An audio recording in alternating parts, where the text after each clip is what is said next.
หมอยสูงค่ะหมอยสูงพี่ๆน้องๆผู้ปันแห้งข้าวใส่หมะหอมกกอกค่ะมื้อนี้ก็เป็นวันที่1เดือนธันวาคมที่5ปี2025ในตอนรายการเฮาค่ะตอนในเดียวเนาะพี่ๆน้องๆเฮาค่ะมาถ่อมด้วยข่าวเงาที่มีอยู่3ตอนเนี่ยค่ะเนาะตอนที่1ค่ะมีนางยิงก้นมะหอมตุ่มยาหมาก่อนหนึ่งค่ะแผ่ตั้งกันตั้งก็ฮักเหย้าเอาตกลูกเหี่ยวก็มานั่งในเอาลูกอ่อนกว่าฝังใต้ต้นไม้นะคะ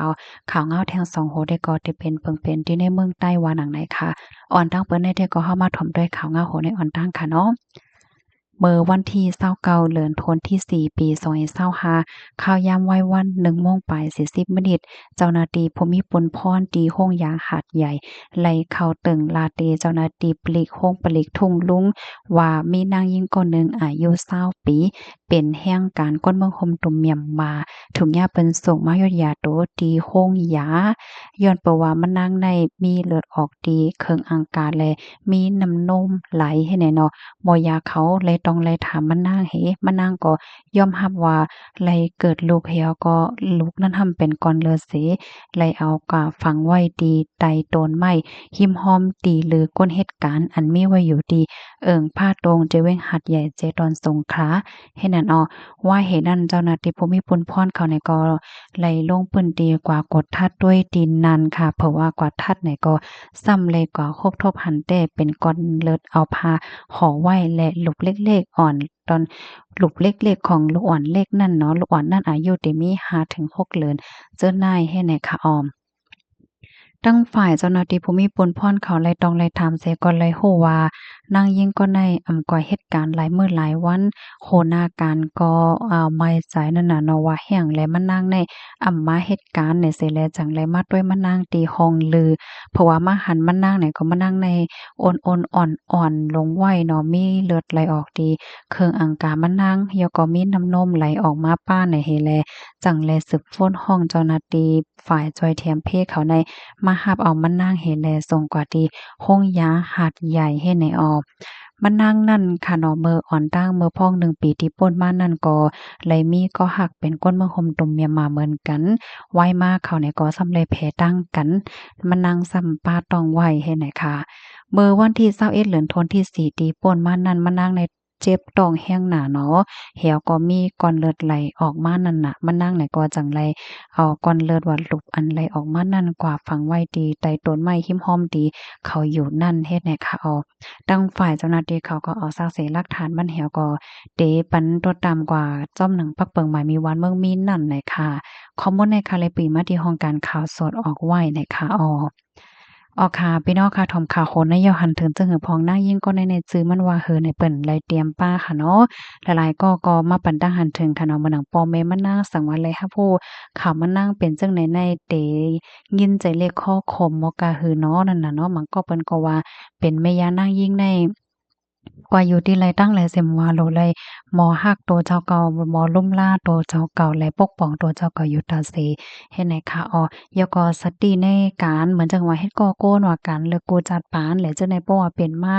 ย่อมันมีไผแลจอยนั่นน่ะเนาะมันก็ได้ฮบทบลองตั้งอย่าเพิดเฮ็ดไหนค่ะค่ะลูกดีข่าวเงาโหนในเหและกำไรเฮาค่ะในก็ได้ย้อนอ่อนพี่น้องค่ะมาถ่อมด้วยข่าวเงาที่ในเมืองใต้อีกหนึ่งค่ะเนาะ อันนี้ก็เลยเป็นไฟไหม้ปั๊มน้ำมันที่เวงโขงหลังในเขาเพิ่งเป็นอันนี้ก็เลยเป็นกว่าเมื่อวานในก้วยค่ะวันที่30เนี่ยเนาะกำหนึ่งขนาดนี้เท่าค่ะเทิงอีกหนึ่งค่ะไฟไหม้ปั๊มน้ำมันที่เวียงโขงหลังเขาเอามาวันที่30เดือนธันวาคมที่4ปี2025เขายาม6ค่ำม5โมงปลายเป็นไฟไหม้กว่าที่ปั๊มน้ำมัน อันมีชื่อว่าประกันต้าอันมีที่ในปอกหมาย2เว้งโคลำเมืองใต้ปอดจ้านว่าไหนค่ะก็ในปื้นตีลาดว่าไฟแต่ไม่มาดีอองไว้น้ำมันฝ่ายหลังปั๊มน้ำมันมีกาตับแขหมอดไฟ2ลำมาจอยหมอดไฟที่หิ้มจำนั้นมีแทงปั๊มน้ำมัน2ตีอันเป็นปั๊มน้ำมันจำคำแลตั้งปั๊มน้ำมันช็อปในในในแลหนังเฮอเดสืบตามล่ามไหม้นั่นไหน เจ้าหน้าที่เจ้าล้านและก้นหิ้มห้อมเขานี่ก็อ่อนกันเอาป้งน้ำมันออกมาดอกบ่ถึง6โมงในไฟเนี่ยก็ตึกมาอยู่ติ๊กๆเนี่ยค่ะเนาะ ไฟไหม้ปอกกำไนเป็นย้อนสังลองลู่ซุ่มมีจึงหือในได้ก็อำไปจังลาดไปจังโหหน่อยค่ะข้อมูลอันนี้ค่ะเลยเป็นมาที่ห้องการข่าวเงาหางเสียงใต้ออกไว้ค่ะลูกดีข่าวเงาโหในเฮแลกำในเฮามาถ่อมด้วยข่าวเงาเทียงโหนึงตีกดขายอันนี้ก็เป็นลองดีลิตกใจค่ะนะลองฟ้าผ่านะคะตีกดขายค่ะหญ้าฟ้าผ่าโลเซงกว่า3ก่อโพจ้าย3ก่อหญ้าฟ้าผ่าตีวานกุ้งชานเอิ่งโหน้องเจเว้งกดขายเมืองใต้ปอดห้องค่ะเขาในก็เลยรูดเซ็งสาใจกว่าตั้ง3ก่อว่าเฮ็ดไหนออกป่นมาเมื่อวันที่28เดือนธันวาคมที่4ปี2025ตีวานกุ้งชานฝนลงล่มแห้งหนาแลฟ้าไหลผ่าใส่ก้นใจ3ก่ออันตึกกว่าต่อฐานตีลูกเผาฐานนั่นให้ไหนเพราะว่าถึงว่าวันที่29เดือนธันวาคมปี2025มาก้นในหมู่หอเฮิรนเขากดหนึ่งกว่าส่งเขาอองตีเผาฐานนั่นเหี่ยวก็จังเลยฮู้ว่าเขานั้นรู้สึกสาใจกว่าเหย้าค่ะก้นอัญญาฟ้าผ่าเสียวก็รู้สึกสาใจกว่านั้นจื้อห้องว่าโอ้หลุนขายอายุ62ปีโอ้อายหลุนอายุ36ปีและโอ้อายม่วนอายุ30ปีนะคะ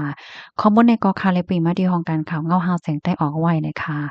เนาะเพราะว่ามารัดเกี่ยวก็ไปลองฟ้าผ่าในค่ะเนาะเมื่อป่นมาจังได๋เฮาค่ะเนี่ยก็เลยยินว่าเกิดขึ้นเปิงเป็นฟ้าผ่าในค่ะนะเมื่อป่นมานั้นเป็นที่ออสเตรเลียค่ะเนาะมีนางหญิงคนหนึ่งไหนเล่นโฟน